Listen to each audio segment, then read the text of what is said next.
Now, speaking exclusively to WION, Penpa Tsering, who is the president of Tibet's government in exile, has said that China insists that it will control the selection of the next Dalai Lama, requiring the reincarnation to happen within Tibet and under state approval.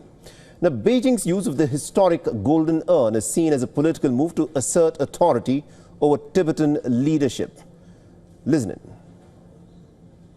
A reaction coming from the Chinese government as well, who have pointed out to their own system and saying that the approval needs recognition from the Chinese government. If you can give a reaction to the Chinese reaction over the announcement made by Dalai Lama, and also do you see in future a case of two Dalai Lamas, one from of course the process that the Dalai Lama has laid out, and one perhaps the Chinese appointing their own Dalai Lama, something that we have seen with the Panchen Lama?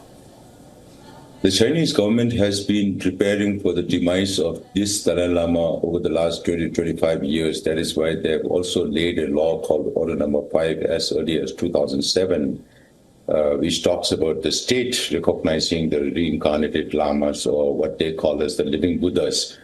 So they have three major points in their argument, saying, of course, they are saying it's a break from the tradition. That's one angle. What they are saying is that they will look for the next Dalai Lama within China or within Tibet.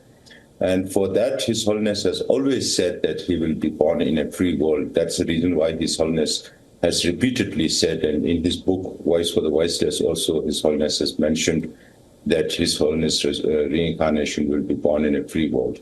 The second thing the Chinese government says is that when they say it's a break from the tradition, they are talking about the use of golden urn, which was introduced in 1793, when there was little influence of the Manchus over the Tibetans. And then that was followed by 100 years of humiliation as Chinese government. They cannot look after themselves. How can they control Tibet? So I have always been saying there have been 8 Dalai Lamas before the introduction of golden urn, which was mainly to be used as a political tool by the Chinese, and that was hardly or rarely used in the Dalai Lama cases or the Panchen Lama cases following 1793.